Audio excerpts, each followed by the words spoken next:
کیا آپ کو کبھی ایسا محسوس ہوا کہ آپ اگر چند ایک سیاحتی مقامات دیکھ لیے ہیں تو اس کا مطلب ہے کہ آپ نے سب سیاحتی مقامات دیکھ لیے ہیں؟ اگر ہاں تو آپ سراسر غلط ہے، کیونکہ دنیا صرف زمین کے اوپر ہی نہیں بلکہ سمندر یا پانی کے تہہ میں بھی موجود ہے۔ آپ کو آج چند ایسے ہی زیریاب مقامات یا خزانوں کے بارے میں بتاتے ہیں جو کبھی زمین کے اوپر ہوا کرتے تھے۔ مزید اس طرح انٹرسٹنگ ویڈیو کو دیکھنے کے لیے ہمارا یوٹیوب چینل کو ضرور سبسکرائب کریں۔ نمبر 1، شیچینگ۔ 1300 سال تک زندہ اور آباد رہنے کے باوجود چینی شہر شیچینگ اس وقت اپنے انجام کو پہنچا جب 1950 کی دہائی میں ایک ہائیڈرو الیکٹرک پاور اسٹیشن کی تعمیر کے دوران سیلاب آیا اور شہر ڈوب گیا۔ تاہم غوطہ خور اب بھی اس مصنوعی جھیل کے نیچے صدیوں پرانے کھنڈرات اور فنی پاور کو دیکھنے کے لیے تیر کر جاتے ہیں جو کہ اب پانی کے اندر چھپے ہوئے ہیں۔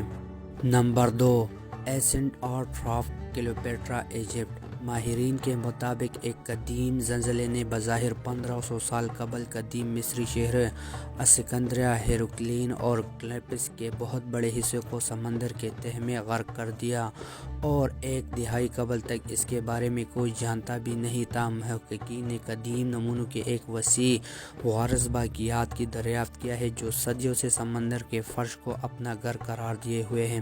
Number 3، the underwater river of Saint Angelita. اگر آپ کو لگتا ہے کہ آپ نے سب کچھ دیکھا ہے تو پانی میں سینٹ انجلیٹا اندر موجود دریا کا دورہ کریں۔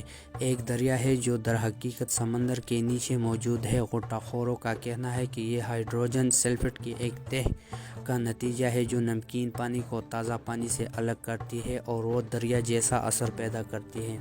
Number 4، green lake intrigues. Green lake ایک ناقابل یقین حد تک منفرد مقام ہے جو غوطہ خوروں کے لیے بہترین ہے کیونکہ یہ دراصل سردیوں کے فوراً بعد ہی پانی کے اندر ہی واقع ہوتی ہے۔ جب کارسٹ پہاڑوں سے برف پگھلنے سے سیلاب آتا ہے تو تکنیکی طور پر اگر آپ کافی دیر تک پھنس گئے ہیں تو آپ اپنے دورے کے دوران اس پارک میں پیدل سفر اور غوطہ خوری کر سکتے ہیں۔